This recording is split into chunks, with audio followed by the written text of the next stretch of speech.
ಪ್ರೀತಿಯ ವಿದ್ಯಾರ್ಥಿಗಳೇ, ಎಲ್ಲರಿಗೂ ನಮಸ್ಕಾರ. ವಿಜಯನಗರ ಶ್ರೀಕೃಷ್ಣದೇವರಾಯ ವಿಶ್ವವಿದ್ಯಾಲಯದ 4ನೇ ಸೆಮಿಸ್ಟರ್ ವಿದ್ಯಾರ್ಥಿಗಳಿಗೆ ಮುಕ್ತ ಆಯ್ಕೆ ವಿಷಯ ಅಂದರೆ ಓಪನ್ ಎಲೆಕ್ಟಿವ್ ಪತ್ರಿಕೆಯನ್ನು ಹಣಕಾಸು ಮಾರುಕಟ್ಟೆ ಅನ್ನುವಂಥ ಪತ್ರಿಕೆಯನ್ನು ವಿಶ್ವವಿದ್ಯಾಲಯ ನಿಗದಿಪಡಿಸಿದೆ. ಫೈನಾನ್ಷಿಯಲ್ ಮಾರ್ಕೆಟ್, ಹಣಕಾಸು ಮಾರುಕಟ್ಟೆ ಎನ್ನುವಂಥ ಓಪನ್ ಎಲೆಕ್ಟಿವ್ ಪೇಪರ್ ಬಗ್ಗೆ ಒಂದಿಷ್ಟು ಮಾಹಿತಿಯನ್ನು ನಾನು ನಮ್ಮ ವಿದ್ಯಾರ್ಥಿಗಳಿಗೆ ಕೊಡಲಿಕ್ಕೆ ಬಯಸ್ತೇನೆ. ಈಗಾಗಲೇ ನಾವು ಹಣದ ಪೇಟೆ, ಬಂಡವಾಳದ ಪೇಟೆ, ಹಣದ ಮಾರುಕಟ್ಟೆಯ ಅವಶ್ಯಕತೆಗಳು, ಅದರ ಲಕ್ಷಣಗಳು ಮತ್ತು ಅದರ ಮಹತ್ವವನ್ನು ನಾವು ಈಗಾಗಲೇ ಅಧ್ಯಯನ ಮಾಡಿದ್ದೇವೆ. ಈ ಪತ್ರಿಕೆಯಲ್ಲಿ ಬರುವಂತಹ 2ನೇ ಪ್ರಮುಖವಾದಂಥ ಅಧ್ಯಾಯದ ಬಗ್ಗೆ ಕೆಲವೊಂದು ಮಾಹಿತಿಯನ್ನು, ಉಪಯುಕ್ತ ಮಾಹಿತಿಯನ್ನು ನಮ್ಮ ವಿದ್ಯಾರ್ಥಿಗಳಿಗೆ ಈ ಮೂಲಕ ಕೊಡಲಿಕ್ಕೆ ಬಯಸ್ತಾ ಇದ್ದಾರೆ. 2ನೇ ಅಧ್ಯಾಯದ ಶೀರ್ಷಿಕೆ ಇಂಡಿಯನ್ ಬ್ಯಾಂಕಿಂಗ್ ಸಿಸ್ಟಮ್, ಭಾರತೀಯ ಬ್ಯಾಂಕಿಂಗ್ ವ್ಯವಸ್ಥೆ ಅಂತ ಹೇಳ್ತೀವಿ.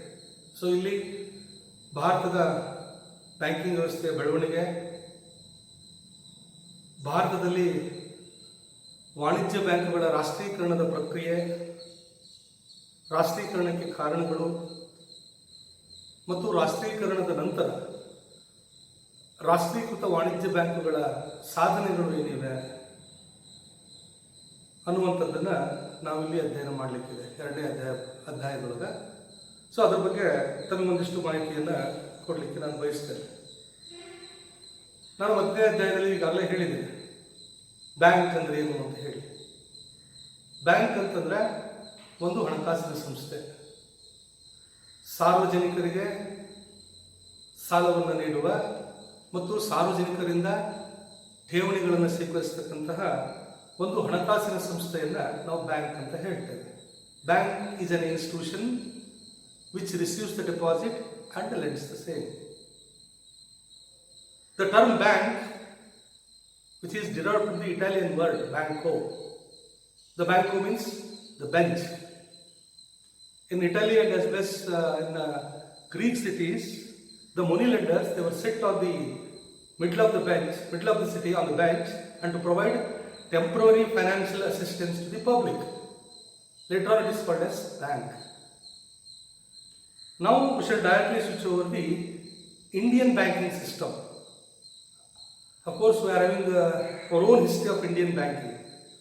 ಭಾರತದ ಬ್ಯಾಂಕಿಂಗ್ ವ್ಯವಸ್ಥೆ ಏನಿದೆ ಇದು ತನ್ನದೇ ಆದಂತಹ ಒಂದು ಸುದೀರ್ಘವಾದಂತಹ ಇತಿಹಾಸವನ್ನು ಹೊಂದಿದೆ. ಆತ್ಮೀಯ ವಿದ್ಯಾರ್ಥಿಗಳೇ, ನಿಮಗೆ ಗೊತ್ತಿರಲಿ, ನಮ್ಮ ದೇಶದಲ್ಲಿ ಬ್ಯಾಂಕ್ಗಳು ಪ್ರಾರಂಭ ಆಗಿರ್ತಕ್ಕಂಥದ್ದು ಮೂಲಭೂತವಾಗಿ ಕರ್ನಾಟಕದಲ್ಲಿ, ಅದು ದಕ್ಷಿಣ ಕನ್ನಡ ಜಿಲ್ಲೆಯಲ್ಲಿ. ಅವುಗಳನ್ನು ನಾವು ಜಾತಿ ಆಧಾರಿತ ಬ್ಯಾಂಕ್ಗಳು ಅಂತ ಹೇಳ್ತೇವೆ, ಕ್ಯಾಸ್ಟ್ ಬೇಸ್ಡ್ ಬ್ಯಾಂಕ್ಸ್.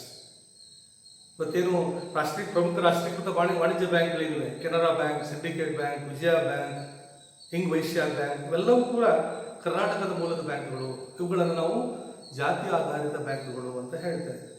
ಸೊ ಹಾಗಾಗಿ ಆ ನಂತರದ ವ್ಯವಸ್ಥೆಯಲ್ಲಿ ನಮ್ಮಲ್ಲಿ ಬ್ಯಾಂಕಿಂಗ್ ವ್ಯವಸ್ಥೆ ಅಂತಕ್ಕಂಥದ್ದು ಬಹಳಷ್ಟು ವ್ಯವಸ್ಥಿತವಾಗಿ ಇವತ್ತು ಬೆಳವಣಿಗೆ ಆಗಿದೆ. ಇಲ್ಲಿ ಭಾರತದಲ್ಲಿ ಮೊಟ್ಟ ಮೊದಲಿಗೆ ನಮ್ಮ ಬ್ಯಾಂಕಿಂಗ್ ವ್ಯವಸ್ಥೆಯನ್ನು ನಾವು ನೋಡೋದಾದರೆ, ಅದರ ಹುಟ್ಟು ಮತ್ತು ಬೆಳವಣಿಗೆಯನ್ನು ನಾವು ನೋಡೋದಾದರೆ, ಇತಿಹಾಸವನ್ನು ನೋಡೋದಾದರೆ, ನಮ್ಮ ದೇಶದಲ್ಲಿ ಮೊದಲು ಬ್ಯಾಂಕಿಂಗ್ ವ್ಯವಸ್ಥೆ ಪ್ರಾರಂಭ ಆಗ್ತಕ್ಕಂಥದ್ದು ಈಸ್ಟ್ ಇಂಡಿಯಾ ಕಂಪನಿಯಿಂದ. 16ನೇ ಶತಮಾನದ ಕೊನೆಯ ಭಾಗದಲ್ಲಿ ಏಜೆನ್ಸಿ ಹೌಸ್ಗಳು ಅಂತ ಹೇಳಿ ಪ್ರಾರಂಭ ಮಾಡ್ತಾರೆ. ಈ ಏಜೆನ್ಸಿ ಹೌಸ್ಗಳು ಮಾಡ್ತಕ್ಕಂಥ ಕೆಲಸ ಏನು ಅಂದರೆ, ಬ್ರಿಟಿಷ್ ನೌಕರರ ಹಣವನ್ನು ಇಟ್ಕೊಳ್ತಕ್ಕಂತಹ ಮತ್ತು ಬ್ರಿಟಿಷ್ ನೌಕರರಿಗೆ ಅಲ್ಪಾವಧಿ ಹಣಕಾಸನ್ನು ಕೊಡ್ತಕ್ಕಂಥ ಕೆಲಸವನ್ನು ಈ ಈಸ್ಟ್ ಇಂಡಿಯಾ ಕಂಪನಿಯವರು ಏಜೆನ್ಸಿ ಹೌಸ್ಗಳ ಮೂಲಕ ಮಾಡ್ತಾ ಇದ್ರು. ಅಂದರೆ ಈ ಏಜೆನ್ಸಿ ಹೌಸ್ಗಳು ಕೇವಲ ಬ್ರಿಟಿಷ್ ನೌಕರರಿಗೆ ಮಾತ್ರ ಸೀಮಿತ ಆಗಿತ್ತು. ಆದರೆ ಆಧುನಿಕ ಭಾರತದ ಬ್ಯಾಂಕಿಂಗ್ ವ್ಯವಸ್ಥೆ ಪ್ರಾರಂಭ ಆಗ್ತಕ್ಕಂಥದ್ದು 16ನೇ ಶತಮಾನದ ಕೊನೆಯ ಭಾಗದಲ್ಲಿ. 1683ರಲ್ಲಿ ನಮ್ಮ ದೇಶದಲ್ಲಿ ಮಡ್ರಾಸ್ ಬ್ಯಾಂಕ್ ಪ್ರಾರಂಭ ಆಗ್ತದೆ, ಬ್ಯಾಂಕ್ ಆಫ್ ಬಾಂಬೆ ಪ್ರಾರಂಭ ಆಗ್ತದೆ, ಬ್ಯಾಂಕ್ ಆಫ್ ಕೋಲ್ಕತ್ತಾ ಪ್ರಾರಂಭ ಆಗ್ತದೆ. ಅವೆಲ್ಲವೂ ಕೂಡ ಪ್ರಾರಂಭದ ಆಧುನಿಕ ಬ್ಯಾಂಕಿಂಗ್ ವ್ಯವಸ್ಥೆಯ ಪರಿಕಲ್ಪನೆಗಳು ನಮ್ಮಲ್ಲಿ. ಆದರೆ ನಮ್ಮ ದೇಶದಲ್ಲಿ ಪರಿಶುದ್ಧ ಬ್ಯಾಂಕಿಂಗ್ ವ್ಯವಸ್ಥೆ ಪ್ರಾರಂಭ ಆಗ್ತಕ್ಕಂಥದ್ದು 1881ರಲ್ಲಿ ಅಂತ ಹೇಳ್ತೇವೆ. ಅಂದರೆ ಔತ್ ಬ್ಯಾಂಕ್ ಏನು ಪ್ರಾರಂಭ ಆಯಿತು, ನಮ್ಮ ದೇಶದ ಮೊಟ್ಟ ಮೊದಲ ಆಧುನಿಕ ಮತ್ತು ಪರಿಶುದ್ಧ ಬ್ಯಾಂಕಿಂಗ್ ವ್ಯವಸ್ಥೆ ಅಂತ ಹೇಳ್ತೇವೆ. 1881ರಿಂದ 1894ರಲ್ಲಿ ಪಂಜಾಬ್ ನ್ಯಾಷನಲ್ ಬ್ಯಾಂಕ್ ಸ್ಟಾರ್ಟ್ ಆಗ್ತದೆ. 1901ರಲ್ಲಿ ಪೀಪಲ್ಸ್ ಬ್ಯಾಂಕ್ ಆಫ್ ಲಾಹೋರ್ ಪ್ರಾರಂಭ ಆಗ್ತದೆ. 1906ರಲ್ಲಿ ಬ್ಯಾಂಕ್ ಆಫ್ ಇಂಡಿಯಾ ಪ್ರಾರಂಭ ಆಗ್ತದೆ. 1907ರಲ್ಲಿ ಕೆನರಾ ಬ್ಯಾಂಕ್ ಪ್ರಾರಂಭ ಆಗ್ತದೆ. 1908ರಲ್ಲಿ ಬ್ಯಾಂಕ್ ಆಫ್ ಬರೋಡಾ ಪ್ರಾರಂಭ ಆಗ್ತದೆ. 1911ರಲ್ಲಿ ಸೆಂಟ್ರಲ್ ಬ್ಯಾಂಕ್ ಆಫ್ ಇಂಡಿಯಾ ಪ್ರಾರಂಭ ಆಗ್ತದೆ. ಇವು 19ನೇ ಶತಮಾನದ ಪ್ರಾರಂಭದಲ್ಲಿ ಆದಂತಹ ಬ್ಯಾಂಕಿಂಗ್ ವ್ಯವಸ್ಥೆ ಬೆಳವಣಿಗೆ. ಬಹಳಷ್ಟು ವಿಶೇಷ ಆಗ್ತಂದ್ರೆ 1920ರಲ್ಲಿ ಒಂದು ಬ್ಯಾಂಕ್ ಪ್ರಾರಂಭ ಆಗ್ತದೆ. ಅದು ನಾವು ಇಂಪೀರಿಯಲ್ ಬ್ಯಾಂಕ್ ಆಫ್ ಇಂಡಿಯಾ ಅಂತ ಹೇಳ್ತೇವೆ. ಸೊ ಈ ಇಂಪೀರಿಯಲ್ ಬ್ಯಾಂಕ್ ಏನಿದೆ, ಇದು ಭಾರತೀಯ ರಿಸರ್ವ್ ಬ್ಯಾಂಕ್ ಪ್ರಾರಂಭ ಆಗೋದಕ್ಕಿಂತ ಮುಂಚೆ ಅಂದ್ರೆ 1920ರಿಂದ 1935ರವರೆಗೆ ಭಾರತದ ಕೇಂದ್ರ ಬ್ಯಾಂಕ್ ಆಗಿ ಕೆಲಸ ಮಾಡ್ತದೆ. ಕೇಂದ್ರ ಬ್ಯಾಂಕಿನ ಎಲ್ಲ ಕಾರ್ಯಗಳನ್ನ ದೇಶದ ಮುಖ್ಯ ಬ್ಯಾಂಕ್ ಆಗಿ ಇಂಪೀರಿಯಲ್ ಬ್ಯಾಂಕ್ ಅಂತಕ್ಕಂಥದ್ದು 1920ರಿಂದ 1935ರವರೆಗೆ ಮಾಡ್ತದೆ. 1930ರಲ್ಲಿ ಭಾರತ ಸರ್ಕಾರ ಒಂದು ಸಮಿತಿಯನ್ನು ರಚನೆ ಮಾಡ್ತದೆ. ಅದನ್ನು ನಾವು ರಾಯಲ್ ಕಮಿಷನ್ ಅಂತ ಹೇಳ್ತೇವೆ, ರಾಯಲ್ ವಿಚಾರಣಾ ಸಮಿತಿ ಅಂತ ಹೇಳ್ತೇವೆ, ಅಥವಾ ಕೇಂದ್ರ ಬ್ಯಾಂಕಿನ ವಿಚಾರಣಾ ಸಮಿತಿ ಅಂತ ಹೇಳ್ತೇವೆ. 1930ರಲ್ಲಿ ಈ ಸಮಿತಿ ರಚನೆಗೊಳ್ತದೆ. 1934ಕ್ಕೆ ಈ ಸಮಿತಿ ತನ್ನ ವರದಿಯನ್ನು ಕೊಡ್ತದೆ ಸರ್ಕಾರಕ್ಕೆ. ಈ ವರದಿಯನ್ನು ಭಾರತ ಸರ್ಕಾರ 1934ರಲ್ಲಿ ಒಂದು ಕಾಯ್ದೆಯನ್ನು ಪಾಸ್ ಮಾಡ್ತದೆ. ಅದನ್ನು ನಾವು RBI ಆಕ್ಟ್ ಆಫ್ 1934 ಅಂತ ಹೇಳ್ತೇವೆ. 1934ರ RBI ಕಾಯ್ದೆ ಅಂತ ಹೇಳ್ತೇವೆ. ಈ ಕಾಯ್ದೆ ಅನ್ವಯ 1ನೇ ಏಪ್ರಿಲ್ 1935ರಂದು ಭಾರತೀಯ ರಿಸರ್ವ್ ಬ್ಯಾಂಕ್ ಅಂತಕ್ಕಂಥದ್ದು ಪ್ರಾರಂಭ ಆಗ್ತದೆ. ಅಂದ್ರೆ ಪ್ರಾರಂಭದಲ್ಲಿ ಭಾರತೀಯ ರಿಸರ್ವ್ ಬ್ಯಾಂಕ್ ಅಂತಕ್ಕಂಥದ್ದು ಖಾಸಗಿ ಮತ್ತು ಸಾರ್ವಜನಿಕ ಸಹಯೋಗದೊಂದಿಗೆ, ಬಂಡವಾಳದೊಂದಿಗೆ ಪ್ರಾರಂಭ ಆಗ್ತದೆ. ಒಟ್ಟು RBIನ 10 ಷೇರುಗಳಲ್ಲಿ 5 ಷೇರುಗಳನ್ನು ಸರ್ಕಾರ ಮತ್ತು 5 ಷೇರುಗಳನ್ನು ಖಾಸಗಿಯವರಿಗೆ ಬಿಟ್ಟುಕೊಟ್ಟು ಒಟ್ಟು 10 ಷೇರುಗಳೊಂದಿಗೆ 1ನೇ ಏಪ್ರಿಲ್ 1935ರಂದು ಭಾರತೀಯ ರಿಸರ್ವ್ ಬ್ಯಾಂಕ್ ಅಂತಕ್ಕಂಥದ್ದು ನಮ್ಮ ದೇಶದಲ್ಲಿ ಪ್ರಾರಂಭ ಆಗ್ತದೆ. ಸೊ ಸ್ವತಂತ್ರ ನಂತರ ಅಂದ್ರೆ 1949 ಜಾನ್ವರಿ 1ನೇ ತಾರೀಕು ಭಾರತ ಸರ್ಕಾರ ಭಾರತೀಯ ರಿಸರ್ವ್ ಬ್ಯಾಂಕ್ ಅನ್ನು ಸಂಪೂರ್ಣವಾಗಿ ರಾಷ್ಟ್ರೀಕರಣ ಮಾಡ್ತದೆ. 1ನೇ ಜಾನ್ವರಿ 1949. ನಿಮಗೆ ಗೊತ್ತಿರಲಿ, ಭಾರತೀಯ ರಿಸರ್ವ್ ಬ್ಯಾಂಕ್ ಸ್ಥಾಪನೆಯಾದಂಥ ವರ್ಷ 1ನೇ ಏಪ್ರಿಲ್ 1935, ಅದು ಸ್ಥಾಪನೆಯಾದಂಥ ವರ್ಷ. ಭಾರತೀಯ ರಿಸರ್ವ್ ಬ್ಯಾಂಕ್ ಅನ್ನ ರಾಷ್ಟ್ರೀಕರಣ ಮಾಡತಕ್ಕಂಥದ್ದು ಸ್ವತಂತ್ರ ನಂತರ 1ನೇ ಜಾನ್ವರಿ 1949ರಂದು. RBIನ ಎಲ್ಲ ಬಂಡವಾಳವನ್ನ ಭಾರತ ಸರ್ಕಾರ ತೊಡಗಿಸೋದ್ರ ಮೂಲಕ ಭಾರತ ಸರ್ಕಾರದ ಬ್ಯಾಂಕ್ ಆಗಿ, ಸರ್ಕಾರಕ್ಕೆ ಖಜಾನೆಯಾಗಿ, ಸರ್ಕಾರಕ್ಕೆ ಮಾರ್ಗದರ್ಶಿಯಾಗಿ, ದೇಶದ ಪ್ರಧಾನ ಬ್ಯಾಂಕ್ ಆಗಿ, ಮುಖ್ಯ ಬ್ಯಾಂಕ್ ಆಗಿ ಆ ದಿನದಿಂದ ಹಿಡಿದು ಈ ದಿನದವರೆಗೆ ಭಾರತೀಯ ರಿಸರ್ವ್ ಬ್ಯಾಂಕ್ ಅಂತಕ್ಕಂಥದ್ದು ಕೇಂದ್ರ ಸರ್ಕಾರದ ಬ್ಯಾಂಕ್ ಆಗಿ ಇವತ್ತು ಕೆಲಸ ಮಾಡ್ತಾ ಇದೆ. ಅಂದ್ರೆ 1947ರಲ್ಲಿ ನಮ್ಮ ದೇಶಕ್ಕೆ ಸ್ವತಂತ್ರ ಬಂದಾಗ ಭಾರತದಲ್ಲಿ 648 ಬ್ಯಾಂಕ್ಗಳು ಕಾರ್ಯನಿರ್ವಹಿಸ್ತಾ ಇದೆ. ದೇಶದಲ್ಲಿ ಒಟ್ಟು 648 ಬ್ಯಾಂಕ್ಗಳು ತನ್ನ 4819 ಖಾತೆಗಳೊಂದಿಗೆ, ಶಾಖೆಗಳೊಂದಿಗೆ ಇಲ್ಲಿ ಕಾರ್ಯನಿರ್ವಹಿಸ್ತಾ ಇದ್ವು. ಆ ನಂತರ ಅಂದ್ರೆ ಭಾರತೀಯ ರಿಸರ್ವ್ ಬ್ಯಾಂಕಿನ ರಾಷ್ಟ್ರೀಕರಣದ ನಂತರ ಅಂದಿನಿಂದ ಇಂದಿನವರೆಗೆ ನಮ್ಮ ದೇಶದ ಎಲ್ಲ ಬ್ಯಾಂಕಿಂಗ್ ಚಟುವಟಿಕೆಗಳು ಅನ್ನುವಂಥದ್ದು ಕೇಂದ್ರ ಬ್ಯಾಂಕಿನ ನಿರ್ದೇಶನದನ್ವಯ, ಕೇಂದ್ರ ಬ್ಯಾಂಕಿನ ಆದೇಶದನ್ವಯ ಇವತ್ತು ಕಾರ್ಯನಿರ್ವಹಿಸ್ತಾ ಇವೆ. ಹಾಗಾಗಿ ದೇಶದ ವಾಣಿಜ್ಯ ಬ್ಯಾಂಕ್ಗಳನ್ನ ಭಾರತೀಯ ರಿಸರ್ವ್ ಬ್ಯಾಂಕ್ ಅಂತಕ್ಕಂಥದ್ದು 2 ಪ್ರಕಾರಗಳಾಗಿ ವರ್ಗೀಕರಣ ಮಾಡುತ್ತೆ. ಸೊ ಆಕ್ಕಿಂತ ಮುಂಚೆ ಏನಿತ್ತು ನಮ್ಮ ದೇಶದಲ್ಲಿ ಸಂಘಟಿತ ವಲಯದ ಬ್ಯಾಂಕ್ಗಳು, ಅಸಂಘಟಿತ ವಲಯದ ಬ್ಯಾಂಕ್ಗಳು, ಇತರ ಬ್ಯಾಂಕ್ಗಳು ಅಂತ ಹೇಳಿ ವರ್ಗೀಕರಣ ಇತ್ತು. ಸಂಘಟಿತ ಬ್ಯಾಂಕ್ಗಳು, organised banks, unorganised banks and other banks ಅಂತ ಹೇಳಿ. ಅನ್ಆರ್ಗನೈಸ್ಡ್ ಬ್ಯಾಂಕ್ಸ್ ಅಂತಂದ್ರೆ ಲೇವಾದೇವಿ ವ್ಯವಹರಿಸ್ತದೆ. ಅವುಗಳನ್ನ ಆ ಬ್ಯಾಂಕರ್ಗಳನ್ನ ಆಯಾ ರಾಜ್ಯಗಳಲ್ಲಿ ಬೇರೆ ಬೇರೆ ಹೆಸರುಗಳಿಂದ ಕರೀತಾ ಇದ್ರು. ಮಾರ್ವಾಡಿಗಳು, ಶೇಟ್ಸು, ಬನಿಯಾಸು, ಜಾಟ್ಸು, ಹೀಗೆ ಆ ಒಂದು ಖಾಸಗಿ ಲೇವಾದೇವಿ ವ್ಯವಸ್ಥರು ಅತಿ ಹೆಚ್ಚು ಬಡ್ಡಿ ದರವನ್ನ ಹಾಕೋದ್ರ ಮೂಲಕ ಶೋಷಣೆಯನ್ನು ಮಾಡ್ತಾ ಇದೆ. ಹಾಗಾಗಿ ಸಂಘಟಿತ ಬ್ಯಾಂಕಿಂಗ್ ವಲಯ ನಮ್ಮ ದೇಶದಲ್ಲಿ ಅತ್ಯಂತ ವ್ಯವಸ್ಥಿತವಾಗಿ ಪ್ರಾರಂಭ ಆಗ್ತಕ್ಕಂಥದ್ದು ಭಾರತೀಯ ರಿಸರ್ವ್ ಬ್ಯಾಂಕಿನ ನಿರ್ದೇಶನದನ್ವಯ. ಹಾಗಾಗಿ ಇವತ್ತು ನಮ್ಮ ದೇಶದ ವಾಣಿಜ್ಯ ಬ್ಯಾಂಕ್ಗಳನ್ನ RBI ಕಾಯ್ದೆ ಅನ್ವಯ 2 ಭಾಗಗಳಾಗಿ ವರ್ಗೀಕರಣ ಮಾಡ್ತವೆ. ಒಂದು ಶೆಡ್ಯೂಲ್ಡ್ ಬ್ಯಾಂಕ್ಸ್ಗಳು, ಮತ್ತೊಂದು ನಾನ್ ಶೆಡ್ಯೂಲ್ಡ್ ಬ್ಯಾಂಕ್ಸ್ಗಳು ಅಂತ ಹೇಳ್ತಾರೆ. ಪರಿಶಿಷ್ಟ ಬ್ಯಾಂಕ್ಗಳು, ಪರಿಶಿಷ್ಟೇತರ ಬ್ಯಾಂಕ್ಗಳು ಅಂತ ಹೇಳಿ. ಪರಿಶಿಷ್ಟ ಬ್ಯಾಂಕ್ಗಳು ಅಂದ್ರೆ ಯಾವುವು? ಯಾವ ಬ್ಯಾಂಕು 5 ಲಕ್ಷ ಬಂಡವಾಳ ಮತ್ತು ಅದಕ್ಕಿಂತ ಹೆಚ್ಚಿನ ಪಾವತಿಯಾದಂತಹ ಬಂಡವಾಳ ಮತ್ತು ಆಪದ್ದನವನ್ನು ಹೊಂದಿರತಕ್ಕಂತಹ ಹಾಗೂ ಭಾರತೀಯ ರಿಸರ್ವ್ ಬ್ಯಾಂಕಿನ 2ನೇ ಪರಿಚ್ಛೇದದಲ್ಲಿ ಸೇರ್ಪಡೆಯಾದಂತಹ ಬ್ಯಾಂಕ್ಗಳನ್ನು ನಾವು ಪರಿಶಿಷ್ಟ ಬ್ಯಾಂಕ್ಗಳು ಅಂತ ಹೇಳ್ತೇವೆ. ಮತ್ತೊಮ್ಮೆ ನಾನು ಅದನ್ನ ಪ್ರಸ್ತಾಪ ಮಾಡ್ತೇನೆ. ಯಾವ ಬ್ಯಾಂಕಿನ ಬಂಡವಾಳ ಅಧಿಕೃತ ಬಂಡವಾಳ 5 ಲಕ್ಷಕ್ಕಿಂತ ಹೆಚ್ಚು ಬಂಡವಾಳವನ್ನು ಹೊಂದಿರತಕ್ಕಂತಹ ಆಪದ್ದನ ನಿಧಿಯನ್ನು ಹೊಂದಿರತಕ್ಕಂತಹ ಭಾರತೀಯ ರಿಸರ್ವ್ ಬ್ಯಾಂಕಿನ 2ನೇ ಪರಿಚ್ಛೇದದಲ್ಲಿ ಸೇರ್ಪಡೆಗೊಂಡಿರತಕ್ಕಂತಹ ಬ್ಯಾಂಕ್ಗಳನ್ನ ನಾವು ಪರಿಶಿಷ್ಟ ಬ್ಯಾಂಕ್ಗಳು ಎಂತಲೂ, ಪರಿಶಿಷ್ಟೇತರ ಬ್ಯಾಂಕ್ಗಳು ಅಂತಂದ್ರೆ ಯಾವ ಬ್ಯಾಂಕಿನ ಬಂಡವಾಳ 5 ಲಕ್ಷಕ್ಕಿಂತ ಕಡಿಮೆ ಪಾವತಿಯಾದ ಬಂಡವಾಳ ಮತ್ತು ಆಪದ್ದನ ನಿಧಿಯನ್ನು ಹೊಂದಿರತಕ್ಕಂತಹ ಹಾಗೂ RBIನ 2ನೇ ಪರಿಚ್ಛೇದದಲ್ಲಿ ಸೇರ್ಪಡೆಯಾಗದೇ ಇರುವಂತಹ ಬ್ಯಾಂಕ್ಗಳನ್ನ ಪರಿಶಿಷ್ಟೇತರ ಬ್ಯಾಂಕ್ಗಳು ಅಂತ ಹೇಳ್ತೇವೆ. ಇವತ್ತು ಭಾರತದಲ್ಲಿ 218 ಶೆಡ್ಯೂಲ್ಡ್ ಬ್ಯಾಂಕ್ಸ್ಗಳಿವೆ, 4 ನಾನ್ ಶೆಡ್ಯೂಲ್ಡ್ ಬ್ಯಾಂಕ್ಸ್ಗಳಿವೆ. ಸೊ ಈಗ ನಾವು ಶೆಡ್ಯೂಲ್ಡ್ ಬ್ಯಾಂಕ್ಸ್ಗಳ ಬಗ್ಗೆ ನಾನೊಂದು ಚಾರ್ಟ್ ಅನ್ನು ಹೇಳ್ತೇನೆ. ಶೆಡ್ಯೂಲ್ಡ್ ಬ್ಯಾಂಕ್ಸ್ಗಳನ್ನ ಇಲ್ಲಿ 2 ಪ್ರಕಾರ ಮಾಡ್ತೇವೆ. ಒಂದು ಸಾರ್ವಜನಿಕ ವಲಯದ ಬ್ಯಾಂಕ್ಗಳು, ಮತ್ತೊಂದು ಖಾಸಗಿ ಕ್ಷೇತ್ರದ ಬ್ಯಾಂಕ್ಗಳು ಅಂತ ಹೇಳ್ತೇವೆ. ಸಾರ್ವಜನಿಕ ವಲಯದ ಬ್ಯಾಂಕ್ಗಳನ್ನು ಮತ್ತೆ 2 ವರ್ಗೀಕರಣ ಮಾಡ್ತೇವೆ. ಶೆಡ್ಯೂಲ್ಡ್ ಬ್ಯಾಂಕ್ಗಳಲ್ಲಿ 2 ಪ್ರಕಾರ: public sector banks and private sector banks. ಸರ್ಕಾರಿ ಸ್ವಾಮ್ಯದ ಬ್ಯಾಂಕ್ಗಳು, ಖಾಸಗಿ ಕ್ಷೇತ್ರದ ಬ್ಯಾಂಕ್ಗಳು. ಸರ್ಕಾರಿ ಕ್ಷೇತ್ರದ ಬ್ಯಾಂಕ್ಗಳನ್ನ ಒಂದು ರಾಷ್ಟ್ರೀಕೃತ ಬ್ಯಾಂಕ್ಗಳು ಒಂದು ಪಟ್ಟಿ ಆದ್ರೆ SBI ಮತ್ತು ಅದರ ಸಮೂಹ ಬ್ಯಾಂಕ್ಗಳು ಇವೆ. ಇಲ್ಲಿ SBI ಮತ್ತು ಅದರ ಸಮೂಹ ಬ್ಯಾಂಕ್ಗಳು 8 ಬ್ಯಾಂಕ್ಗಳಿವೆ. ಭಾರತದಲ್ಲಿ 2 ಹಂತಗಳಲ್ಲಿ ರಾಷ್ಟ್ರೀಕರಣ ಆಗ್ತದೆ. ವಾಣಿಜ್ಯ ಬ್ಯಾಂಕ್ಗಳ ರಾಷ್ಟ್ರೀಕರಣ, ಅದರ ಮುಂದೆ ಭಾರತದ ವಾಣಿಜ್ಯ ಬ್ಯಾಂಕ್ಗಳ ರಾಷ್ಟ್ರೀಕರಣದಲ್ಲಿ ಮತ್ತೊಮ್ಮೆ ನಾನು ಪ್ರಸ್ತಾಪ ಮಾಡ್ತೇನೆ. ಒಂದನೇದು ರಾಷ್ಟ್ರೀಕೃತ ಬ್ಯಾಂಕ್ಗಳು. ಜುಲೈ 1969ರಲ್ಲಿ ನಮ್ಮ ದೇಶದಲ್ಲಿ 14 ಬ್ಯಾಂಕ್ಗಳ ರಾಷ್ಟ್ರೀಕರಣ ಆಗ್ತದೆ. ಆನಂತರ ಏಪ್ರಿಲ್ 1980ರಲ್ಲಿ 6 ಬ್ಯಾಂಕ್ಗಳ ರಾಷ್ಟ್ರೀಕರಣ ಆಗ್ತದೆ. ಅಂದ್ರೆ 2 ಹಂತದ ರಾಷ್ಟ್ರೀಕರಣದಲ್ಲಿ ರಾಷ್ಟ್ರೀಕೃತ ವಾಣಿಜ್ಯ ಬ್ಯಾಂಕ್ಗಳು ನಮ್ಮ ದೇಶದಲ್ಲಿ 20 ಇವೆ. 1969ರಲ್ಲಿ 14, 1980ರಲ್ಲಿ 4, ಒಟ್ಟು 6, ಒಟ್ಟು 20 ಬ್ಯಾಂಕ್ಗಳು. SBI ಮತ್ತು ಅದರ ಸಮೂಹ ಬ್ಯಾಂಕ್ಗಳೇನಿವೆ ಅವು 8 ಬ್ಯಾಂಕ್ಗಳಿರ್ತವೆ. SBI ಅವರ ಸಮೂಹ ಬ್ಯಾಂಕ್ಗಳು state bank of Mysuru, state bank of Hyderabad, state bank of Patiala, ಹೀಗೆ ಅವು SBI ಸಮೂಹ ಬ್ಯಾಂಕ್ಗಳು 8 ಇದ್ವು. ಹಾಗಾಗಿ ಒಟ್ಟು 28 ರಾಷ್ಟ್ರೀಕೃತ ಬ್ಯಾಂಕ್ಗಳು. ಆನಂತರ 2017ರಲ್ಲಿ ಭಾರತ ಸರ್ಕಾರ SBIದೊಂದಿಗೆ ಅದೆಲ್ಲ ಸಮೂಹ ಬ್ಯಾಂಕ್ಗಳನ್ನ ಮರ್ಜ್ ಮಾಡೋದ್ರಿಂದ ಇವತ್ತು ಅದು ಒಂದೇ ಆಗಿದೆ. ಹಾಗಾಗಿ 20 ರಾಷ್ಟ್ರೀಕೃತ ಬ್ಯಾಂಕ್ಗಳು SBIದೊಂದಿಗೆ 8 ಬ್ಯಾಂಕ್ಗಳನ್ನ ಮರ್ಜ್ ಮಾಡಿದ ನಂತರ ಅದು ಒಂದು ಬ್ಯಾಂಕ್ ಆಗಿದೆ. ಹಾಗಾಗಿ 21 ರಾಷ್ಟ್ರೀಕೃತ ವಾಣಿಜ್ಯ ಬ್ಯಾಂಕ್ಗಳು ನಮ್ಮ ದೇಶದಲ್ಲಿ ಕೆಲಸ ಮಾಡ್ತಾ ಇವೆ.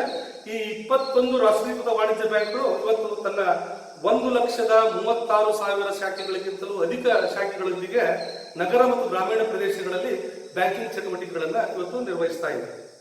ಆನಂತರ ಖಾಸಗಿ ಕ್ಷೇತ್ರದ ಬ್ಯಾಂಕ್ಗಳು ಅಂತಂದ್ರೆ ಇಲ್ಲಿ 2 ಪ್ರಕಾರದ ಬ್ಯಾಂಕ್ಗಳು. ಒಂದು ಭಾರತೀಯ ಖಾಸಗಿ ಬ್ಯಾಂಕ್ಗಳು, ವಿದೇಶಿ ಬ್ಯಾಂಕ್ಗಳು. ಭಾರತೀಯ ಖಾಸಗಿ ಬ್ಯಾಂಕ್ಗಳಲ್ಲಿ ಹಳೆಯ ಬ್ಯಾಂಕ್ಗಳು 22 ಬ್ಯಾಂಕ್ಗಳಿವೆ. 22 ಹಳೆಯ ಬ್ಯಾಂಕ್ಗಳು, 22 ಹೊಸ ಖಾಸಗಿ ಬ್ಯಾಂಕ್ಗಳು. ಹಾಗಾಗಿ ಒಟ್ಟು 32 ಖಾಸಗಿ ಬ್ಯಾಂಕ್ಗಳು ಇವತ್ತು ನಮ್ಮ ದೇಶದಲ್ಲಿ ಕೆಲಸ ಮಾಡ್ತಾ ಇವೆ. ಜೊತೆಗೆ 50ಕ್ಕೂ ಹೆಚ್ಚು ವಿದೇಶಿ ಬ್ಯಾಂಕ್ಗಳು ನಮ್ಮ ದೇಶದಲ್ಲಿ ಇವತ್ತು ಕೆಲಸ ಮಾಡ್ತಾ ಇವೆ. ಇದು ನಮ್ಮ ದೇಶದ ಬ್ಯಾಂಕಿಂಗ್ ಚಟುವಟಿಕೆಗಳ ಸಮಗ್ರವಾದಂತಹ ಒಂದು ಚಿತ್ರಣ. ಹಾಗಾಗಿ ನಾವು ನೇರವಾಗಿ ವಾಣಿಜ್ಯ ಬ್ಯಾಂಕ್ಗಳ ರಾಷ್ಟ್ರೀಕರಣದ ಬಗ್ಗೆ ನಾವು ಒಂದಿಷ್ಟು ಮಾಹಿತಿಯನ್ನು ತಿಳ್ಕೊಳ್ಳೋಣ. ಆತ್ಮೀಯ ವಿದ್ಯಾರ್ಥಿಗಳೇ, 4ನೇ ಸೆಮಿಸ್ಟರ್ ವಿದ್ಯಾರ್ಥಿಗಳಿಗೆ ಇದು ಅನ್ವಯಿಸ್ತದೆ. ಹಾಗೂ ಬಿಕಾಂ 2ನೇ ಸೆಮಿಸ್ಟರ್ನ ಹಣಕಾಸು ಅರ್ಥಶಾಸ್ತ್ರ ವಿದ್ಯಾರ್ಥಿಗಳಿಗೂ ಕೂಡ ವಾಣಿಜ್ಯ ಬ್ಯಾಂಕಿನ ಕಾರ್ಯಗಳು, ಕೇಂದ್ರ ಬ್ಯಾಂಕಿನ ಕಾರ್ಯಗಳು ಮತ್ತು ವಾಣಿಜ್ಯ ಬ್ಯಾಂಕ್ಗಳ ವರ್ಗೀಕರಣ, ಈ 2 ಸೆಮಿಸ್ಟರ್ಗಳಿಗೆ ಈ ಒಂದು ಟಾಪಿಕ್ ಅಂತಕ್ಕಂಥದ್ದು ಅನ್ವಯಿಸ್ತದೆ. ಹಾಗಾಗಿ ಇದರ ಅನುಕೂಲತೆಯನ್ನು 2 ಸೆಮಿನ ವಿದ್ಯಾರ್ಥಿಗಳು, ಬಿಕಾಂ 2 ಮತ್ತು 4ನೇ ಸೆಮಿನ ಓಪನ್ ಎಲೆಕ್ಟಿವ್ ವಿದ್ಯಾರ್ಥಿಗಳು, BA, BCom, BSc open elective ವಿದ್ಯಾರ್ಥಿಗಳು ಇದನ್ನ ತಿಳ್ಕೊಳ್ಬಹುದು. ವಿಶೇಷವಾಗಿ ಪರೀಕ್ಷಾ ದೃಷ್ಟಿಯಿಂದಲೂ ಕೂಡ ಬ್ಯಾಂಕ್ಗಳ ರಾಷ್ಟ್ರೀಕರಣ ಮತ್ತು ಉದ್ದೇಶ ಮತ್ತು ಸಾಧನೆಗಳು ಬಹಳಷ್ಟು ಮುಖ್ಯ ಅಂತೇಳಿ ನಾನು ಅದನ್ನು ಭಾವಿಸ್ತೇನೆ. ಸೊ ಹಾಗಾಗಿ ಬ್ಯಾಂಕ್ಗಳ ರಾಷ್ಟ್ರೀಕರಣದ ಬಗ್ಗೆ ನಮ್ಮ ದೇಶದಲ್ಲಿ ಆದಂತಹ ಪ್ರಕ್ರಿಯೆ ಮತ್ತು ಅದರ ಸಾಧನೆಗಳ ಬಗ್ಗೆ ನಾನು ಹೇಳಲಿಕ್ಕೆ ಬಯಸ್ತೇನೆ.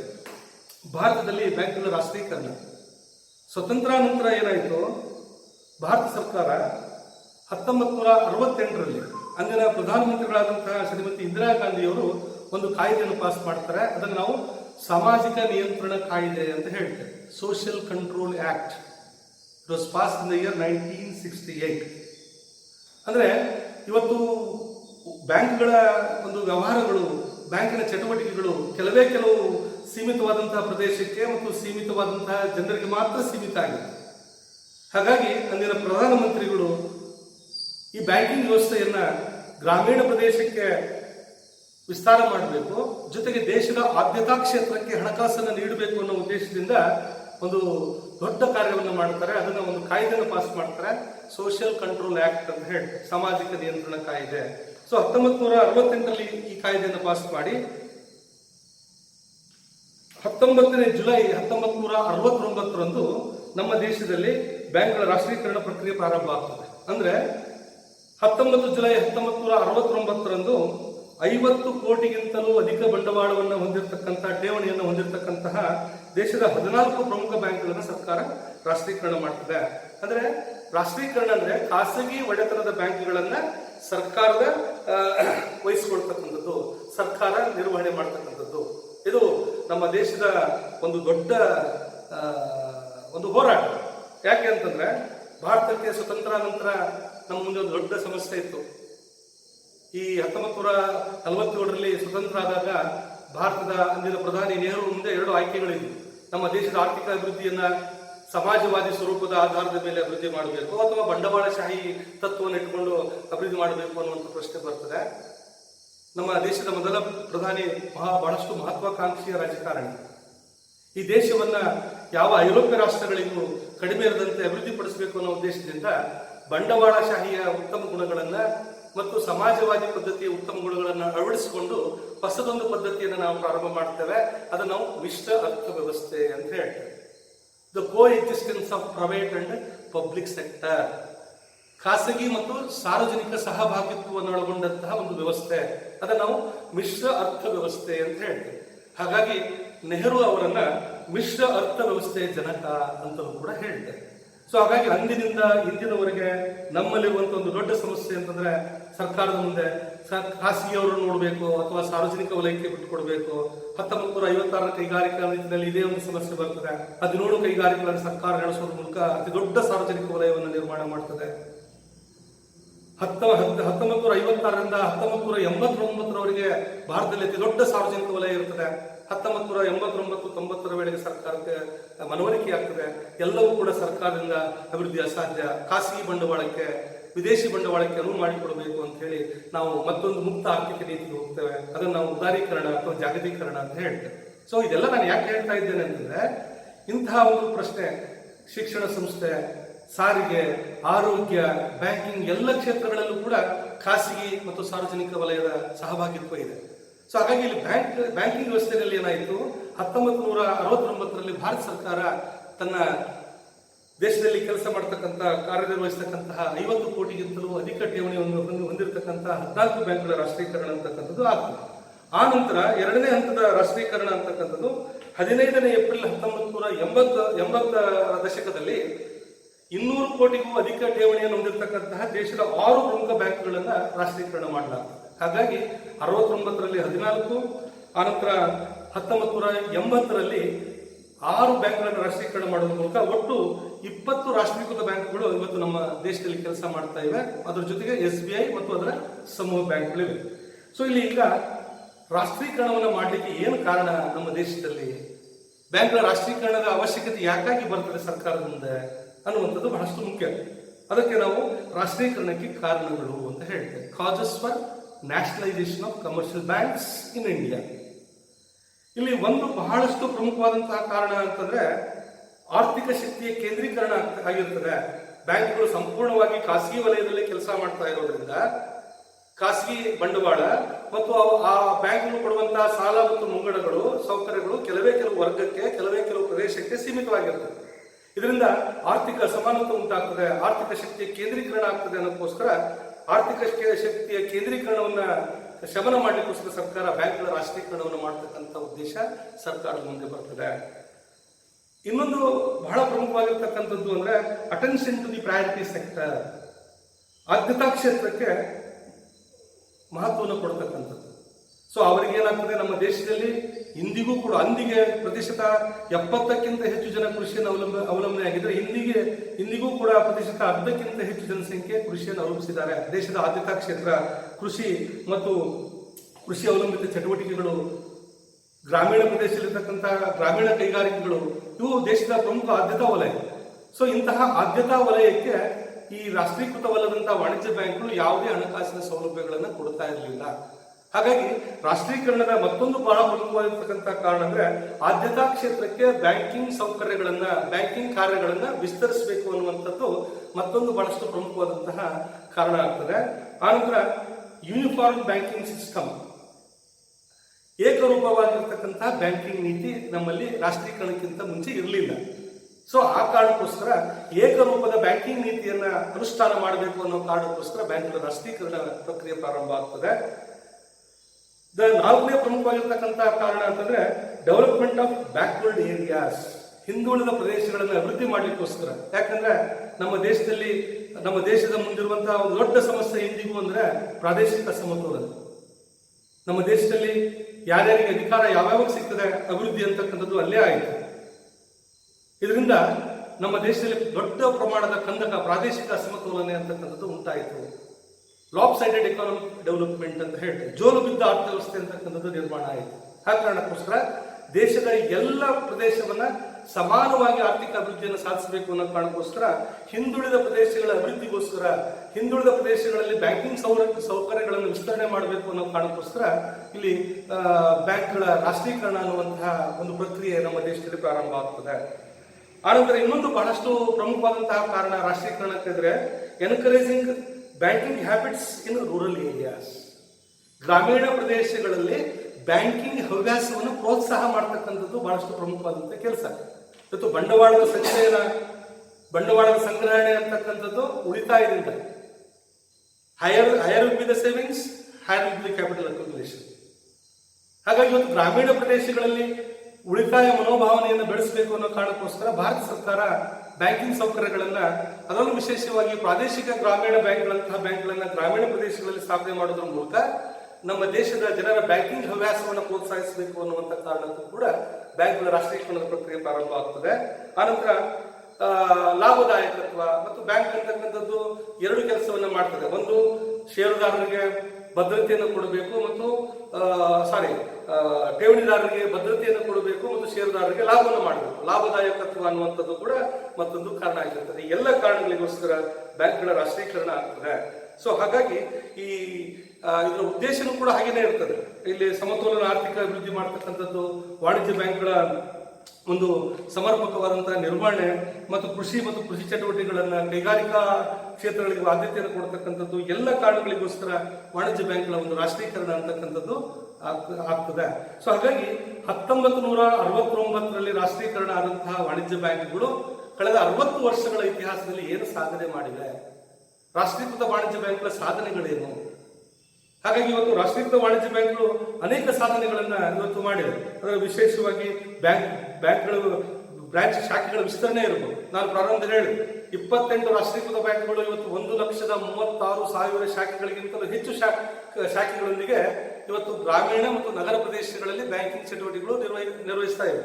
ಇವತ್ತು ಭಾರತದ ಅರ್ಥವ್ಯವಸ್ಥೆಯಲ್ಲಿ ವಾಣಿಜ್ಯ ಬ್ಯಾಂಕ್ಗಳು ಅತ್ಯಂತ ಪ್ರಮುಖವಾದಂತಹ ಪಾತ್ರವನ್ನ ನಿರ್ವಹಿಸ್ತಾ ಇದೆ. ಹಾಗಾಗಿ ಈ ರಾಷ್ಟ್ರೀಕೃತ ವಾಣಿಜ್ಯ ಬ್ಯಾಂಕ್ಗಳ ಸಾಧನೆಗಳೇನು ಮತ್ತು ದೋಷಗಳೇನು ಅನ್ನುವಂಥದ್ದನ್ನ ನಾನು ನಾಳೆ 2ನೇ ಭಾಗದಲ್ಲಿ ನಿಮ್ಮೊಂದಿಗೆ ನಾನು ಪ್ರಸ್ತಾಪ ಮಾಡ್ತೇನೆ.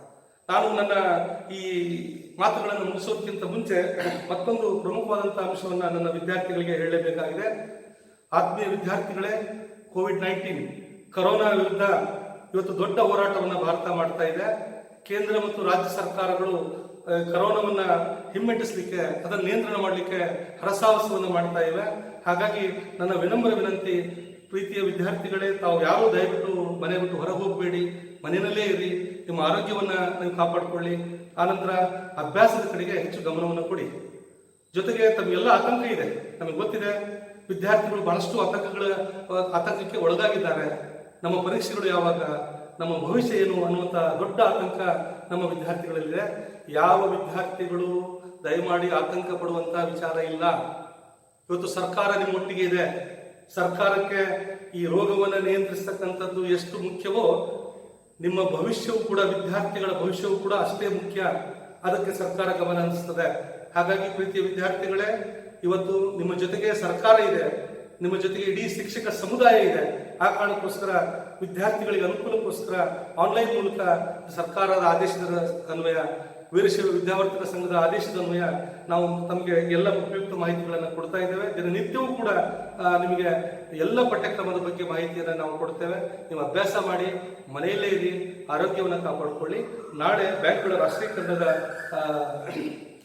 ಸಾಧನೆಗಳನ್ನು ನಾನು ಮತ್ತೊಮ್ಮೆ ತಮಗೆ ತಿಳಿಸಲಿಕ್ಕೆ ಬಯಸ್ತೇನೆ. ನಮಸ್ಕಾರ.